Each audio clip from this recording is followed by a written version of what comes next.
All right, boys and girls, we back with another video, and on this one, I'm going to be reviewing my 60 races. I don't have the best angle of these races, but this was from 2 weeks ago at NAU, where I strained both of my hamstrings in one race. It was in the finals of the 60. My prelim was terrible. This was like the first meet after the break, so we was all rusty. Then we didn't get to training how we wanted to because it was cold outside. So yeah, I went to this meet. And yeah, my first impression of the meet was like, I'm thinking it's gonna be a pretty good meet. But when we got there, it just went bad because it was cold as hell inside the building. It was snowing outside. We up 7,000 feet altitude, and it's super cold inside. I don't know if they had like the doors open, the heat didn't work, or what, but it was super cold inside. And I was like, bro, whatever happens, I just gotta make the final. Like whatever I run, it don't matter. Like I've been making the finals. Well, I had only had one meet before this, and this was like the meet after Thanksgiving. And I made that final. So I'm like, bro, I have to be better here. But even though we coming off a break, so I'm gonna be a little rusty, but it's 60 meters. So if all goes bad, I'm gonna just stand up and start running. I should make it to the line in a decent enough time. I was pretty excited about this meet to get in there and just shake the rust off from the break because I didn't really run over the break. I did like 2 workouts, and I was just lifting. But I was like, this should be a cool little meet. I got my little brother Calvin in the heat with me, and then I also had Grayson. So it's damn near like practice. So we went out there in the prelims. I didn't really warm up that much, which I should have, because I just didn't realize it was that cold inside the building. But it is what it is. You can control what you can control. So the December meet, like the first week of December, like the week after Thanksgiving, I ran the 60 and the 200 in Spokane, Washington, and I ran 679. That was my first time ever breaking 7. I ran 679 in the prelims, and I ran 676 in the final. So I was like, was that a fluke, or can I like run 6-7 again, or even break 7 again? So it's race time, and me and Calvin, we right behind the blocks in the lanes right next to each other. And bro shake my hand. He like, let's get it, Unc, or some shit like that. And then we get down in the blocks, and I didn't have a comfortable like block setting. I just couldn't get right with those blocks because they was like super thin, like some blocks that you would use at a middle school track meet. Like that's how their blocks were at NAU. So I knew I was gonna have like a terrible start. I was gonna have to solely rely on top end speed in this race. And yeah, that's pretty much what happened. So let's take a look at the race. World champion of what? World champion of what? Bro, I just had a crazy ass dream that I was.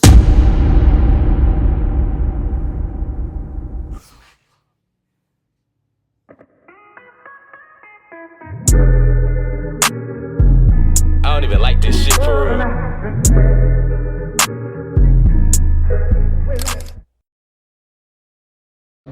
All right, this is the race. I'm right here in lane, is that 1, 2, 3, 4. Calvin's in 3. And you see Calvin hopped out the blocks on me. I was like, damn, this kid is running. But I caught him at the line. I just couldn't go.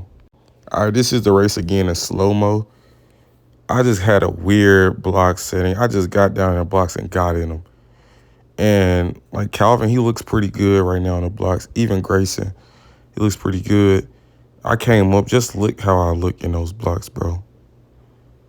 I knew I was rolled. And then I came out. I don't know what the hell that was. And I was like, around there, I knew I was rolled. And then from here, it was just like top end would save me. So I just stood up and started running. And like I caught Calvin at the line. But I'm not gonna lie, he ran a hell of a great first 40 meters. And he ran a PR and everything that race. So shout out to that kid. This the final. You got me, my boy Justin Robinson, Logan, Trey, Calvin, Jacob. And I was like, bro, I have to have a better start, even though the blocks are still trash. So here I had a better start, but it was still like, it was rolled, I'm not gonna lie. And I had a better finish here, but the start was just way better to where it set me up better at the end. And I ended up tying my PR 676 after running a bad race. Let's show it again. But yeah, both my boys, Slid, Calvin, and Jacob, they both ran new PRs like 680 and 679. I ran 676. I tied my PR, and this was like a terrible race. So I know I'm a 6'5" runner. And if y'all don't believe it, Trayvon Bromell told me I was like 2 days ago. Yo, I know you be trolling about the track life and everything like that, but bruh, I watched your last race, and to be honest, you can run 6'5", bro. And I know that might sound crazy, but me knowing track and field as much as I do and study biomechanics, I watched your last race. You got good clearance from the blocks, and I'm gonna literally tell you one thing that's gonna take you from where you at right now with your PB to a faster time. Yeah, and if you want to know what he told me to do to run 6'5" in the 60, just comment down below, and I'll make a video about it probably. But yeah, bro, I know I got what it take. This was 2 meets ago. The meet after this, I was super tired. Hamstrings were strained. I still ran a PR. Ran 672, beating my 676 PR. So yeah, bro, I'm putting it together slowly but surely. I haven't had a good race yet in the 60, and I'm running like 6'7" low. So just stay tuned, bro. I look at my arms. My arms doing something weird. My shit worse than Justin arms. But yeah, everybody like ran pretty decent in this race. So yeah, I strained both of my hamstrings. And this is crazy. This meet was on Friday. I was back running full speed at practice on Monday. And if you want to know how I fixed my hamstrings, both of them, like people was trying to say I'm a witch doctor and all types of shit. I was telling my teammates because some of them have hamstring issues, but no one ever wanted to listen to me for some reason. But it is what it is. Do what you want with your body. You know how that go. But yeah, that was pretty much it. This meet was 2 weeks ago or 2.5 weeks ago. I ran 676 and 679. The meet after, I ran 675 and 672. I run the 60 this upcoming week. I'm going to try to get over the hump and, you know, drop something crazy finally. But if you new here, drop a like and subscribe and drop some video ideas in the comments.